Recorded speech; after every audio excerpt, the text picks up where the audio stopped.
We got a lot of things to talk about on this show, so I got to get to it. So we got to stop having this conversation right now. But I appreciate everything you've done for the country, and I got to get to the thing called climate change. You didn't have that happening when you were here in Gettysburg, but I'll inform you about it right now. And if you go on my Facebook page and also on YouTube, you can actually see what was happening in climate change and my discussions about it on YouTube and as well as Facebook. Okay.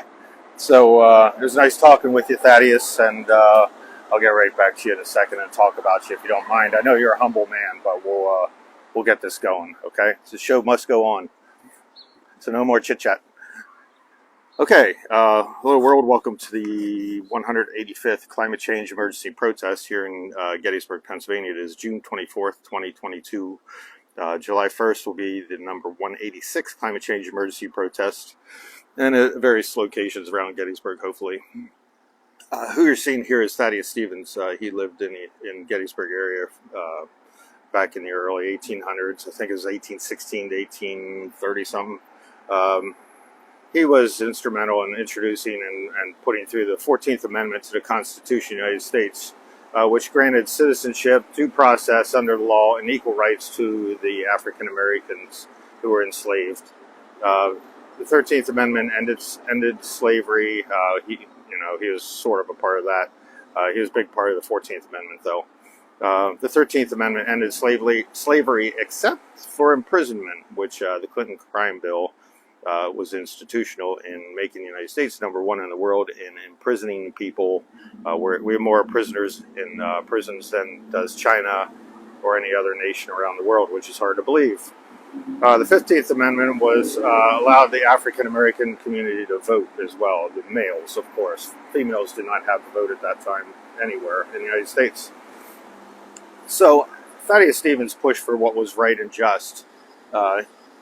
He didn't care so much about the populace and worried about public opinion. He did what was right and just for Americans and also the slave population. And we need people like that. We don't see that in politicians now. This continues in the struggle to get all politicians and media to do the right thing. Tell the truth about climate change, which they're not doing at all. They're not telling about it at all, either in the media or the politicians. To end fossil fuel pipeline, which is funneling money straight to the politicians for their election, and then they turn around and grant subsidies right back to the fossil fuel industries. And fossil fuel, I mean coal, oil, and gas industries. And subsidies continue at a ridiculous rate around the world to all the fossil fuel industries. So the question is, do you get billions and trillions of dollars in your business every year, just to function? And, let's say you had a toxic waste dump. Would you get billions and trillions of dollars for that? The answer is no to that. Fossil fuel industry, though, however, is a planet-ending extinction fuel. So they're getting money from our federal government, and now we rely on it, of course. We need alternative methods as to how to get transportation and heating and things like that. And it's available, and we could easily get scientists involved and look into hemp and bamboo and different renewables as well. But there's no plan anywhere concerning climate change. No politicians in any country have a real plan as to how to go forward and how to get off fossil fuels. In Europe, in Bonn, Germany, they just ended a conference, the United Nations conference, which nobody knows about because media does not report it. They just gave lip service and bullshit to climate change and taking action. Essentially what they did is they just kept the delay going about taking action on climate change and fossil fuels, and there's no plans. And the sad part about it is, the depressing part of it is, they were supposed to lay the framework. So for the COP27 conference coming up in November, the framework for how to get things going and come up with some sort of idea as to how to get off fossil fuels altogether. But they left in disarray on purpose. And what happens then for November is they're going to have to start all over and just establish a framework, waste half a week or a full week in establishing that. And of course, nothing will get done again with climate change and getting off fossil fuels. And not only that, but also reducing carbon dioxide in the atmosphere. There's no plan. And basically, we're all toast. We're going to go extinct, and we're going to die horrible deaths unless things get going.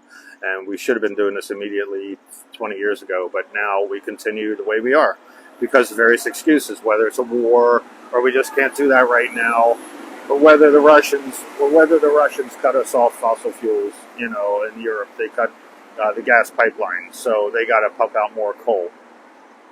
So right now in the USA, you have extreme heat and drought. In India, you had a serious heat and drought going on, as well as floods. Pakistan, you had ridiculous amount of heat recently.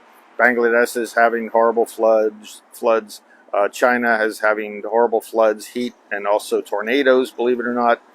Africa is having starvation issues as well as drought. And, you know, I like to put in that the whole world's going to be short on wheat crops and things like that. And I don't want to start a stampede to the grocery store, but get ready. There's going to be a food shortage around the world. In Bolivia, you have Lake Popo, which was the second largest lake in Bolivia. That dried up altogether. In the country of Chad in Africa, you have extreme drought going on. Somalia in Africa has a severe food issue, as well as Ethiopia, and possible starvation. Europe has had heat and drought issues and continues to have so. So you deserve better than this. You deserve better than politicians, not only in the United States, but around the world, that have no plan, no action, no desire to get off fossil fuels, no desire to change anything. You elect someone, they say they're going to do this or that, and maybe it's just become another cog in the machine. You deserve better than people making things worse. Both parties in the USA are better than this. You have Democrats and Republicans, and you know, both parties have no plan, no desire to get off fossil fuels. They'll just talk about it and give lip service. And it's good cop, bad cop. And in reality, nothing's getting done. Both parties deserve and should have nominees that are actually skilled in climate change, actually know what they're talking about, and actually have a desire to make America better, and aren't going for re-election. Those who just make it into a career will not change things, and you're kidding yourself if you believe your party is all about this or that, because they're not. So you get what you vote for.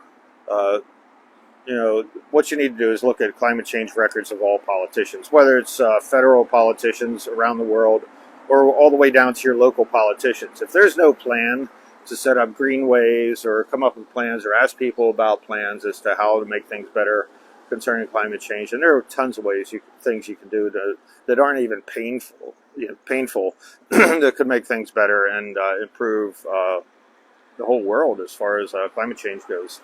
So don't vote for a lesser of two evils. When you do that, you still get evil, and things are going down the tube so fast. If you don't think so, then you need to go on YouTube and check out what's going on, or go down my webpage, or go onto my YouTube broadcasts, and pretty well inform you as to what's happening.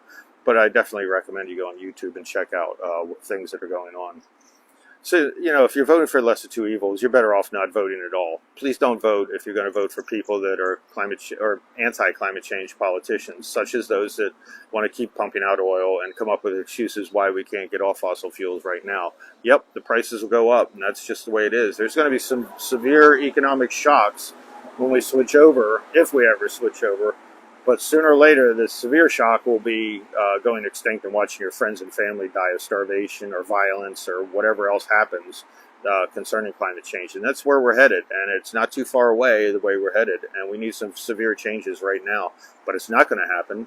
People are dumb. People don't want to accept what's happening. And people are childish as far as what's going on. People won't grow up. And this is not the 1970s, not 1960s, where people face things head on. This is not World War II. This is not World War I. People that have no desire to change their lives, and they're really, really childish as far as what's going on. They only care about themselves. And yes, I care about whatever. No, you don't. People aren't changing. We're all guilty of this, and we're not changing our ways.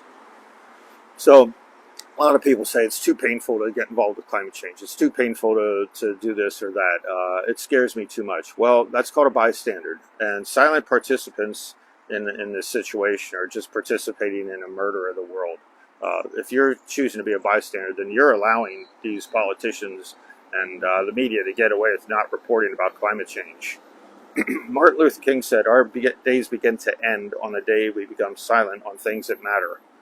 And that's what's happening right now. Our days begin to end on the day we become silent on things that matter. That's Martin Luther King. And truer words could not have been said. So I'll catch you next week. This was Climate Change Broadcast number 185. Next week will be July 1st, and I'll be 186. See you then.